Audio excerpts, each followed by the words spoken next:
శ్రీకాకుళం పట్టణానికి 20 కిలోమీటర్ల దూరాన గార మండలంలో సాలిహుండం అనే గ్రామంలో వంశధార నదికి కుడివైపున ఒడ్డున దాదాపు 200 మీటర్లు ఎత్తుగల పర్వతంపై ప్రసిద్ధిగాంచిన బౌద్ధ స్తూపాలు 50 ఎకరాల సమతల ప్రదేశంలో వ్యాపించి ఉన్నాయి. క్రీస్తు శకం 2వ శతాబ్దిలో ఈ క్షేత్రానికి నిర్మాణం జరిగినట్లు ఇచ్చట లభించిన శాసన ఆధారంగా తెలుస్తుంది. చారిత్రక ప్రాధాన్యత కలిగిన ఈ ప్రదేశానికి శాలిహుండం అని పేరు ఈ క్రింది ఆధారాలలో వచ్చింది. ఒరియా భాషలో శాలి అంటే వరి అని పిలుస్తారంట, హుండం అంటే కొండ అని పిలుస్తారంట. ఇక్కడ ధాన్యాన్ని బియ్యాన్ని నిల్వ చేసేవారని లేదా ఇక్కడికి 2 కిలోమీటర్ల దూరంలో గల కళింగపట్నం రేవు ద్వారా ఇతర దేశాలకు బియ్యాన్ని ఎగుమతి చేసేవారట. శాలిపెడక అంటే వరి సంత అని అర్థం. శల్యపేటిక అంటే ధాతువుల పెట్టె. శాలిహుండం గొప్ప వర్తక కేంద్రంగాను, బుద్ధుని శారీరక ధాతువులు అందించిన శల్యపేటికలుగా అంటే ధాతు కండరాలుగా నిక్షిప్తం చేసిన ప్రాంతాలంగాను ఉండటం వల్ల దీనికి శాలిహుండం అనే పేరు వచ్చినది. క్రీస్తు శకం 1260లో తూర్పు గాంగరాజులు ఒక దేవాలయంపై వేసిన శాసనంలో శాలివెండంగా పేర్కొన్నారు. బౌద్ధ క్షేత్ర తవ్వకాలలో లభ్యమైన రాతి కరండాలపైన, మట్టి పాత్రలపైన ఈ ప్రదేశాన్ని మహా ఉగ పవత అంటే మహేదక పర్వతంగా నమోదు చేశారు. అనగా సముద్రంపై పర్వతం అని అర్థం. కళింగపట్నం వద్ద సాగర నది సంగమాలకు అతి చేరువలో ఈ పర్వతం ఉండడం వల్ల ఇలా పేర్కొని ఉండవచ్చని చెప్తున్నాం.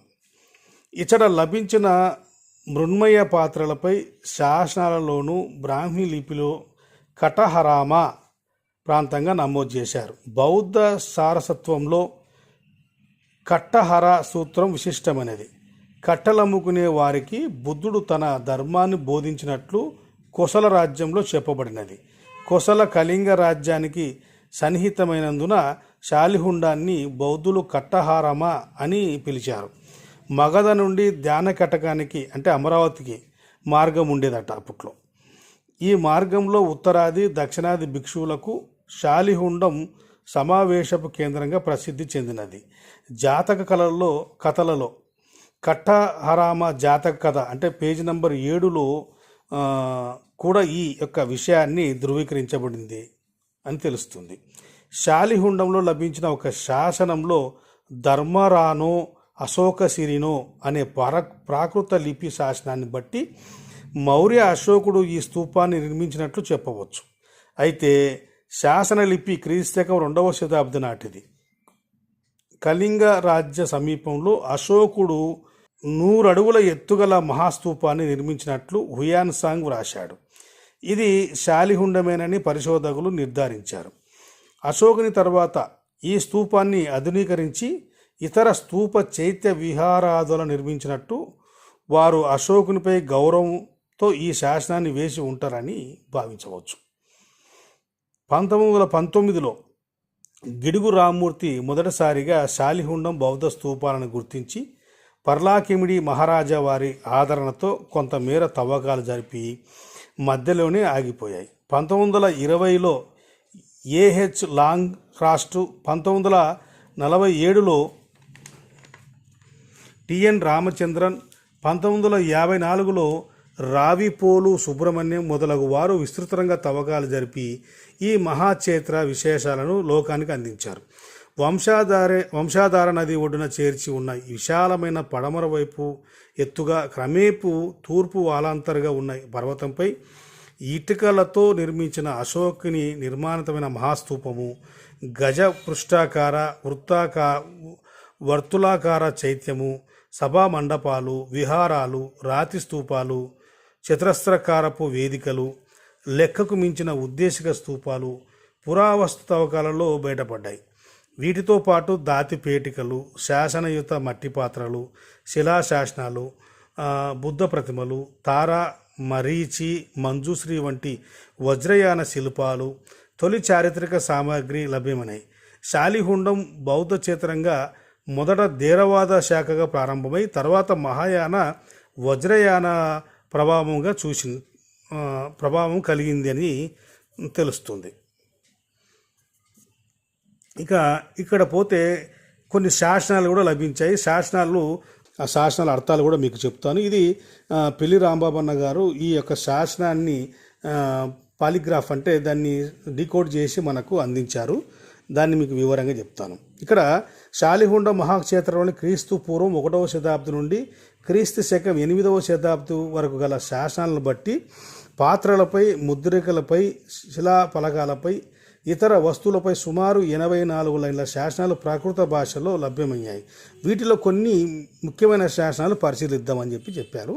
మీకు వివరిస్తాను. 1 సాలి పటకేన అంటే సాలి పేటిక విహారం అని అంటారు. 2వది ఆర్య సంగేన ధృతి కరాటిక అంటే ఆర్య సంఘంలో ధృతి అనే ఆసామి అంట. 3వది నాగస పాతి పొగాలిక అంటే నాగులు బౌద్ధంలోని ప్రథములు. 4వది దమ్మస అంటే దమ్మ.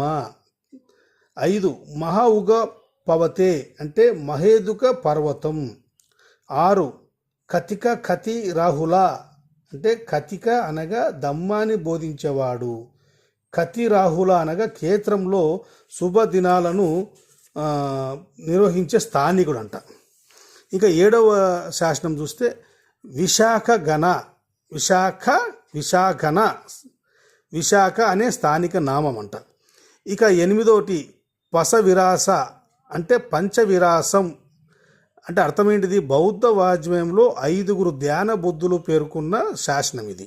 వారు వైరోచన, అక్షోభ్య, రత్న సంభవ, అమితాభ, అమోఘ సిద్ధి. అంటే ఇప్పుడు మనము ఈ యొక్క పేర్లు బుద్ధుని కంటే ముందు బుద్ధులు అనేది కూడా మనం చూస్తున్నాం. ఎందుకంటే 28 బుద్ధుల్లో వీళ్ళ పేర్లు కూడా ఉన్నట్టు తెలుస్తుంది.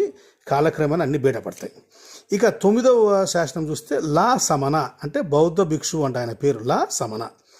10వ పేరు వచ్చేసి బదత విదిక బదత బదంత అంటే ప్రధాన భిక్షు అంట ఆయన పేరు.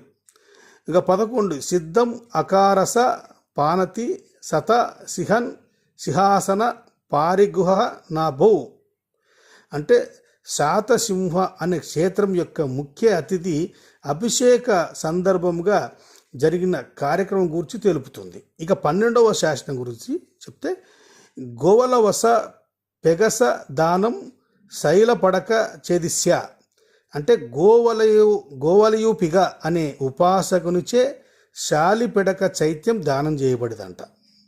ఇక 13వ శాసనం గురించి పోతే గహపతి అవుబులిష భార్య చదకేయ దాన శాలిపటక తుబా అంటే కటక చందుడు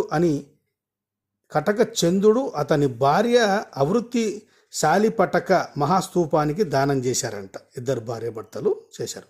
ఇక 14 శాసనం చూస్తే ధర్మరానో అశోక శిరనో అంటే ధర్మరాజ అశోక అని అర్థం అంట. అంటే మనము అశోకుడి పేరు ఎక్కడ శాసనాల్లో లేదు అని వాదించే వారికి ఇక్కడ శాలిహుండంలో అశోకుడి పేరుతో మనకు తెలుస్తుంది. ఈ మధ్యకాలంలో కర్ణాటకలో కూడా అశోకుడి పేరుతో శాసనం బయటపడింది. ఇతర లభించిన శాసనాలు ప్రాకృత, బ్రాహ్మలిపి, క్రీస్తు శకం 2 అంటే కనిష్క చక్రవర్తి కాలం నాటివి.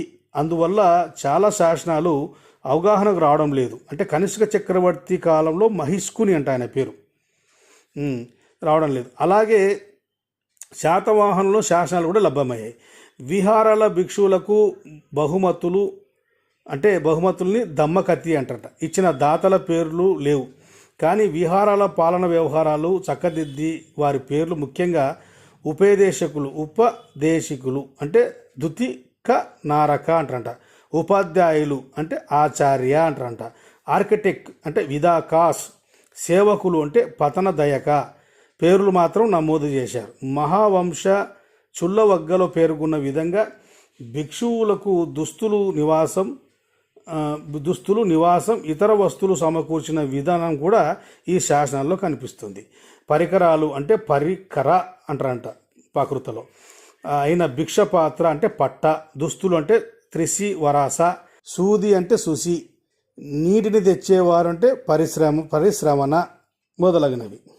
అనంతవర్మ, చోడర్ గంగరాజ, క్రీస్తు శకం 12వ శతాబ్ది కొర్ని శాసనంలో ఈ పవిత్ర స్థలంలో ముండియ భిక్షువులు గుండు చేయించుకున్న భిక్షువులను అర్థమంట ఉన్నారని చెప్పబడింది.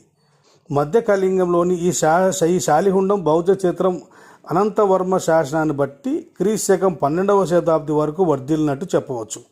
ఇంకా ఇచ్చట నొక్కుల గల నాణెములు, బుడి పెలుగల మట్టి పాత్రలు, ఇతర ప్రాచీన సాంస్కృతిక సామాగ్రి లభించింది. ఇక పురావస్తు ప్రదర్శనశాల గురించి మనం మాట్లాడుకుందాం. 1956లో పురావస్తు శాఖ శాలిహుండం బౌద్ధ క్షేత్రంలో ఒక మ్యూజియంను నిర్మించారు. ఆనాటి శిల్ప సంపదనకు నిలయంగా గల ఈ మ్యూజియంలో ఇచ్చట లభించిన బుద్ధ ప్రతిమలు, మహాస్తూపానికి అగ్రభాగం నుంచి హర్మిక ఛత్రము మరియు వజ్రయాన దేవతలైన మారీచ, మంజుశ్రీ, తార, రామతీర్థంలో లభించిన బుద్ధుని విగ్రహాలు, శిల్పయుత స్తంభాలు, ఫలకాలు ప్రదర్శించారు అక్కడ. అంటే ఇప్పటికి నేను కూడా వెళ్ళాను, చూశాను అక్కడ. మరెన్నో శిల్పాలు, శాసనాలు, వస్తు సామాగ్రి ఇంకా మిగతావన్నీ లండన్, మద్రాస్ మ్యూజియంలో ఉన్నాయి. ఇక జనశృతి అంటే జనాలు ఏమనుకుంటారు అక్కడ, ఆ ప్రాంత వాసులు శాలిహుండం గురించి ఆసక్తికరమైన వాదనలు ఉన్నాయి. అది కూడా విందాం మనం. శాలిహుండం బౌద్ధ క్షేత్రాన్ని గూర్చి పురావస్తు పరిశోధనలతో పాటు ప్రజల్లో ఆసక్తికర చారిత్రక విషయాలు వినిపిస్తున్నాయి. కళింగరేవు పట్టణానికి వచ్చిన ఫణిక్ ప్రభులందరినీ ఆనాడు ఈ క్షేత్రం ఎంతగానో ఆకర్షించేదట. మహాస్తూపానికి అమర్చిన వజ్ర వైడూర్యాలు రాత్రి సమయంలో దగదగ మెరుస్తూ సుదూరాన ఉన్న నావికులను సహితం ఆశ్చర్యానికి గురి చేసేదట. అందుకే స్థానికులు ఈ కొండను దీపాల కొండగా నేటికి పిలుస్తున్నారు. శాలిహుండం ప్రాంతం వాహనునికి అంటే శాతవాహన రాజధాని నగరమనియు, వంశాధార నదికి అవతల వైపున ఒక రాణి నివాసం ఉండేదనియు, ఆ అంతఃపురం పేరుతో నేటికి వనిత మండలం అని పేరుతో చిన్న గ్రామం ఉన్నది. అంతఃపురం నుండి బౌద్ధ స్తూపానికి చేరుకోవడానికి నదిలో శిలా నిర్మితమైన వారధి ఉండేదని ఇక్కడ ప్రజలు చాలా ఆసక్తిగా వివరించారు. ఇప్పటికి నదిలో స్తూపానికి కొద్ది దూరంలో పెద్ద పెద్ద బండరాలు ఉండడం గమనించాను. కళింగపట్నానికి తూర్పు వైపున రాజనివాసమైన కంచుకోట ఉండేదని, అది క్రమేపీ సముద్రంలో కలిసిపోయిందని కూడా వివరించారు. ఇక గిడుగు రామ్మూర్తి గారు శాలిహుండం బౌద్ధ స్తూపాలను తవ్విస్తుండగా కోడిగుడ్డి ఆకారంలో 1.5 అంగుళాల నిడివి గల ఒక అంగుళికం అంటే ఉంగరం లభ్యమైనది. దీనిపై భాగాన స్తూపాకారము, దాని చుట్టూ ప్రాకృత లిపి ఉన్నాయి.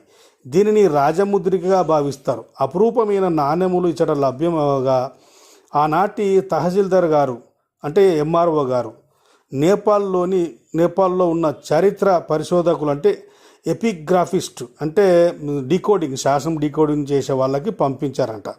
అలాగే గౌరనాయుడు అనే స్థానిక వ్యక్తికి కొన్ని శాసనాలు, రాగి ఫలకాలు, నాణెములు లభించాయని స్థానికులు వివరించారు.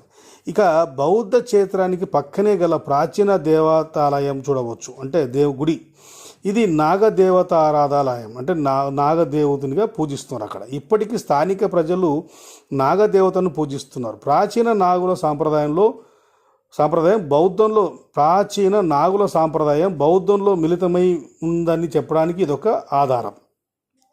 క్రీస్తు పూర్వం 3 నుండి 2 శతాబ్దాల నుండి క్రీస్తు శకం 12వ శతాబ్దం వరకు 1500 సంవత్సరాలు బుద్ధుని ధర్మాన్ని దశదిశలా వ్యాపింపజేసి ప్రజల్లో విజ్ఞాన వీచికలు అందించిన శాలిహుండ బౌద్ధ క్షేత్రం ఎంతో చారిత్రకమైన ప్రాధాన్యత కలిగినది.